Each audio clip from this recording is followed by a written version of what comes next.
আজি মোক बोडोलैंड जनजाति सुरक्षा मंचर पर এটা মেমোরেন্ডাম দিছে। এই মেমোরেন্ডামটো মই পঢ়িলো, এটা জাস্ট পঢ়ি আছো। তাতে যেটো মেইনলি মই যেটো ভাবিছো এটা লেখা আছে আপোনাৰ এনক্ৰোচমেন্ট যিবিলাক ৰিজাৰ্ভ ফৰেষ্ট এৰিয়াত আছে এইবিলাক কেনেকে সোনকালে এভিকশন কৰিব লাগিব আৰু যেটো ৰুণিখাটা ফৰেষ্ট অফিচাৰ কি ইনভেষ্টিগেশ্যন সোনকালে কৰিব লাগিব, মানে একশন ল'ব লাগিব আৰু লিখিছে adequate security measures deployment কৰিব লাগিব আৰু কেনেকে জংগল বচাব বেসিক্যালি এটো কৰিব লাগিব।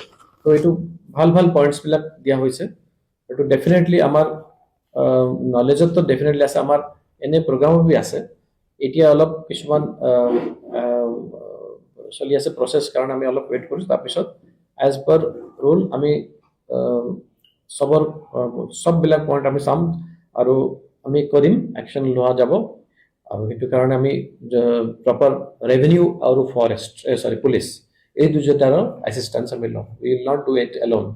আমাৰ সবৰ এসিস্টেন্স লৈ আমি ধুনীয়াকে এটো কৰিম বুলি ভাবিছো। আৰু মই ভাবো সেইটো কাৰণে সব আমাক সাপোৰ্ট কৰিব, কাৰণ এটো পজিটিভ বস্তু যে ফৰেষ্টৰ এনক্ৰোচমেন্ট আমি বন্ধ কৰিব বিচাৰিছো। নহলে আমাৰ ৰিজাৰ্ভ ফৰেষ্ট যেটো বহুত ডিস্টাৰ্বড আছে আপোনালোকে জানে, সেইটো আৰু যেনে এটলিষ্ট কমসে কম ফাৰ্দাৰ আৰু যেনেকে আৰু ডিটেৰিয়েট নহয় সেইটো কাৰণে আমি চেষ্টা কৰিম। এটা ন্যাশনাল পার্ক বি বনি গল, চিকনাজলাও ন্যাশনাল পার্ক বনি গল। গতিকে ইমান ধুনীয়াকে আমি এটা পজিটিভ স্টেপ লৈছো, তাৰ ভিতৰত যদি এনক্ৰোচমেন্ট হৈ যায় আৰু গছ গছনি কটা যায় বা ওয়াইল্ড লাইফ ডিস্টার্ব হয়, তাহলে তো আমার গোটেইখিনি পারপাসটো সার্ভ নহব। গতিকে আমি ডেফিনেটলি চেষ্টা কৰিম, আমাৰ ডিপাৰ্টমেন্টেৰ তৰফ কৰিম উইথ দি হেল্প অফ আদাৰ ডিপাৰ্টমেন্টস, আৰু আমি এটো কৰিম বুলি ভাবিছো। আৰু যেটো আপুনি লিখিছে ৰুণিখাটা, এটো অলৰেডি চলি আছে, তাত আমাৰ ফালৰ পৰা ৰিপৰ্ট গৈছে, বাকি সব দি আছে নিজৰ নিজৰ।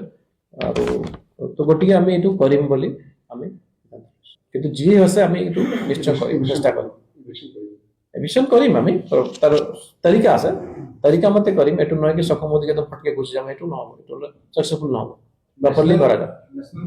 যি এনক্ৰোচ চলি আছে এতিয়া এইবিলাক সব আমি ক্লিয়াৰ কৰিম। ইনকোৰ্স অফ টাইম কৰিম, ডিপাৰ্টমেন্ট লাগিব, এটো লাগি যাব, এটো কৰাব। স্যার বাউন্ডারি তো শুনিস প্রথমবার শুনলে আপনার বাউন্ডারি কিয় ঠিক হয় না? It is already notified. আপনি পঢ়িব সব কিছু ক্লিয়ার আছে, কিন্তু কিয় কিছুমান পেপার পঢ়িলেও বাউন্ডারি নোটিফাইড নাই, মানে কিবা ক্লিয়ার নাই। এটো কেনেকে মই বুজি পোৱা নাই। তাতে ক্লিয়াৰ কাট আপোনাৰ জিপে পিলাৰ ব্ল্যাকৰ জিপিএস কোঅৰ্ডিনেটস আছে, কেনেকে ক্লিয়াৰ নহয়? ফেন্সিং তো ইমান ডাঙৰ কথাটো, ফেন্সিং কোনো জায়গাত আপুনি দেখছে নেকি? ওয়াইল্ড লাইফ স্যাংচুয়াৰি বা ন্যাশনাল পাৰ্কৰ ফেন্সিং? ফেন্সিং নহয়, once it is digitize means হৈ গল ফেন্সিং। আপুনি খালি এটো ফেন্সিং দি দিলে সলভ হৈ যাব নেকি? এটো সম্ভৱ নহয়। সেকেন্ড কথা, আৰু এটা ইম্পৰ্টেন্ট কথা মনত ৰাখক, এনি ওয়াইল্ড লাইফ এৰিয়াজ কেতিয়া ফেন্সিং তো লাগিব নালাগে, because that will inevitable stop the movement of the wild life. কোনো জায়গাতে এটো নাৰাখে।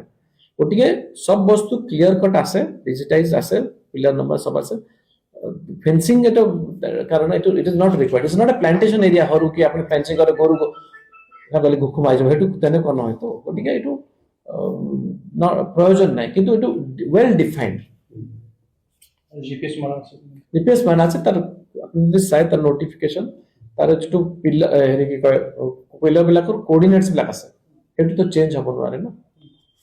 স্যার যদি মাটি করবা যদি মই তো এটো সরকারে কি করে মই নাজানো, কিন্তু মই এজ এ ফরেস্ট অফিসার মই মানে কম যে সেইটো বেলেগ কথা, মাটি কোড দিয়া যাব কোড নাই এটো সব একটা কোড দিয়ে বেলেগ। কিন্তু যদি দিয়া যাব এগেইন ফরেস্টত দিয়া না যাব, নহলে তো লাভ নহল। আৰু ফৰেস্ট আকো ফৰেস্টৰ পৰা হলে আকো ফৰেস্টত দিয়াৰ কোনো মিনিং নাই ন।